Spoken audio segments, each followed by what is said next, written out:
Hi guys. So this is an application of the linear programming that we worked on yesterday and last night. Take a second, pause the video, and read over this question, and then we'll talk about how to proceed. Pause the video. Okay, so there's two things we need to do. Number one, we need to set up an objective function. Number two, we need to set up a table so that we can write the constraints, because when you're graphing these, you need an objective, you need the constraints for the graph, and then you find the points of intersection and plug them into the objective function. So, we're talking about two kinds of breads, A and B. So we're going to make a table. And we're going to talk about A and B, and then we're going to compare that to the oats and the flour. So at the top of the table, you have A and B. And on the side of the table, you have oats and flour. And while we're doing that, we're going to write the variables. So part one, to find the variables. You have batches of B, batches of A.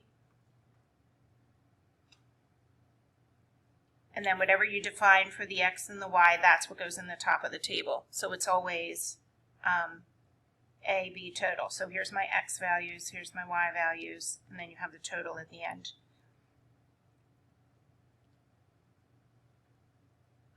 Let's write the objective function while we're chatting. The objective function comes from the money piece.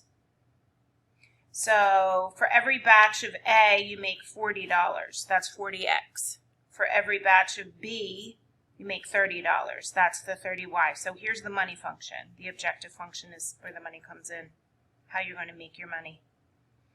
For your table, you have A, B total at the top. You have oats and flour on the side. And then we're going to fill in the column A. One batch of A uses 5 pounds, so it's 5 times however many batches you make. 5 pounds of oats and 3 pounds of flour. So A uses 5 for each batch and 3 for each batch. Let me go the other way. There we go. Okay, let's finish the table. For batch B, we use 2 pounds of oats and 3 pounds of flour. That gives me 2X. Oops, that's a Y, sorry. 2Y and 3Y.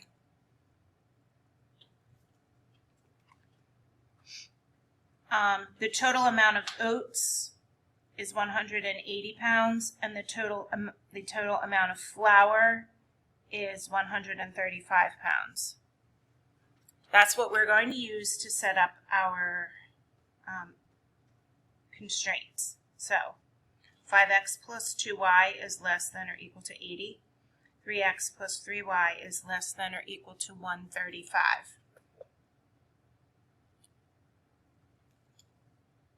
Okay, solve each equation for y. There it is.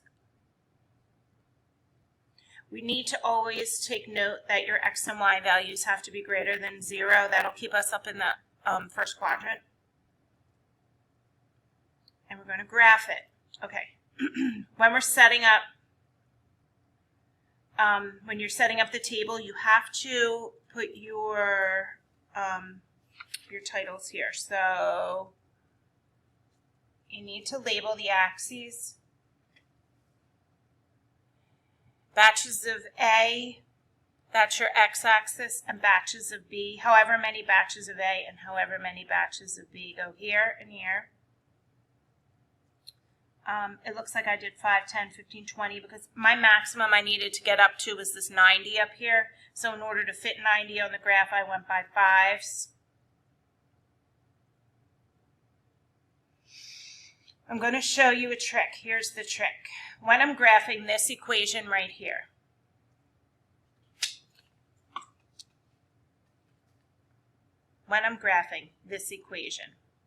it's better or easier when you have something where the numbers are really big like this and sort of crazy like this. If I try to go down 5 and over 2 on this graph, it will be messy. So we're going to figure out where it crosses the x-axis. This equation crosses the x-axis by letting y equal 0. That will tell me that point. So substitute y is 0 into this equation. I get 0 is less than or equal to, actually we're just going to do equal to because we need to know exactly where it crosses. 5 halves x plus 90. Oh, that's negative. Okay, bring the 90 over to the other side. I get negative 90 equals negative 5 halves x. I'm going to use my graphing calculator and multiply by the reciprocal. 90 times 2/5. Come on, Braun, get it together. There it is. And I get 36. So this equation is going to cross the y-axis at 90, the x-axis at 36. So I go to 90. I go down here to 36, 5, 10, 15, 20, 25, 30, 35, 36. 90 and 36, draw a straight line. Let's do the same thing for the second equation. Crosses at positive 45. Crosses at positive 45. We need to know the other place. That's the y-axis. So to figure out where this equation crosses the x-axis, I'm going to let y equals 0. That gives me 0 is negative x plus 45. X is 45. This crosses at a positive 45. So I have my 45 right there. And then I have my 45, 5, 10, 15, 20, 25, 30, 35, 40, 45. And it goes through those points. Both of them are less than.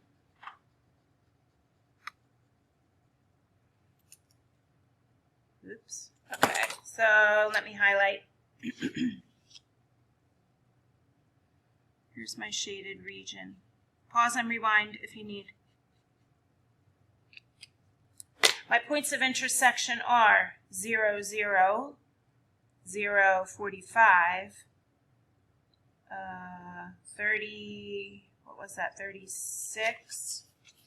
Yep, 36, 0. And this point right here, I don't know what that is. It might be a weird number. I'm going to use my intersect function to figure that out. Let me say that again. This could be a little bit off, I'm afraid, because of that 36, and I'm not real sure how this is going to play out. So I'm going to go to y equals clear, clear, clear, clear. Okay, I'm going to graph each of these equations with an equal sign.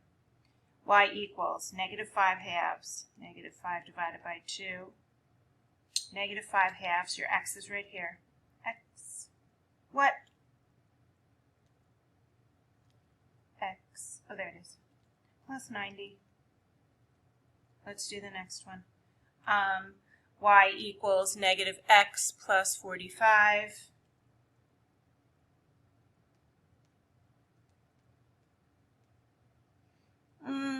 I think that my window needs to be changed. The window is what numbers you want in the screen when it graphs. So let's do this. Hit the window. Okay, my window goes from negative 1 to 10. I feel like that's not going to work because clearly the x's are going to be more than whatever this point is. So that's 45. So I'm going to make it go from negative 1 to 45. Negative 1, there's my x values, to 45. Okay. My y's, I'm going to go negative 1. I always want to go a little bit below the axes. My y max is all the way up here, but I really only need it to here. So this is 60. Let's go to 60. So my y values are going to go from negative 1 up to 60. Rewind it if you have to figure out where all this came from. -1 to 60. Okay, now that my window is set up, that's telling it what I want to see in the graph. I'm going to hit the graph. There's one, and there's the other. Whoop, whoop. We need to find the intersection point. The intersection point. I know how to do that.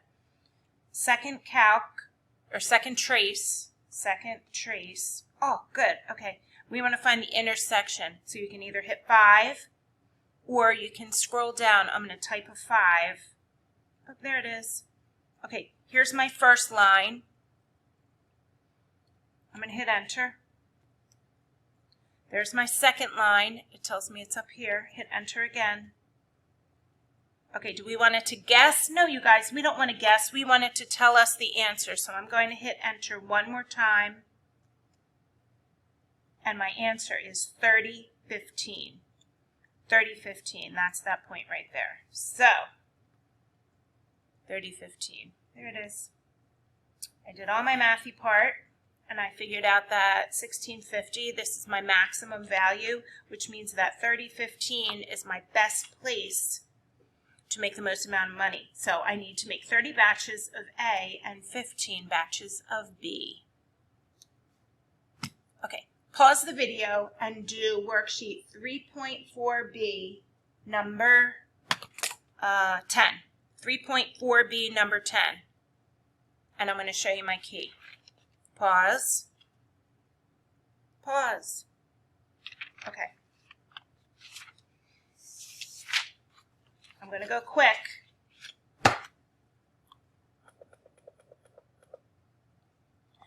X is whole wheat muffins. Y, X is whole wheat bread. Y is the muffins. That's the whole wheat and the muffins in the total. This column is X. This column is Y. It takes 2 things to make the whole wheat and the muffins. You have to prepare it, and then you have to bake it. Your total is 16 and 10. Here are your equations. Oops, we need to do the objective function. $35, we're making $35 for whole wheat and $10 per muffin. That's my objective function. This is where the money comes from. Money. And here's where I solved. So my equations are,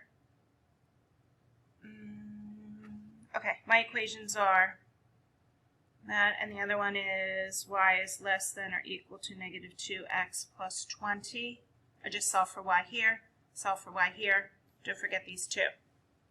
When you graph it, this is what it looks like. I used my calculator for this, and I got 216, and it's good I didn't use my graph because clearly it's a little bit off. The points of intersection are 0, 0, 0, 20, 4, 0, 2, 16. And when you substitute in, that's my sweet spot right there. Make sure that you have your labels, muffins, and whole wheat. Make sure you put the numbers in here correctly. These units do not have to be the same as these units. This is in Algebra 1. We're getting real here. Rewind the video, watch it again if you have to, and try your homework. And I'll see you at school. Hug your adult. Bye.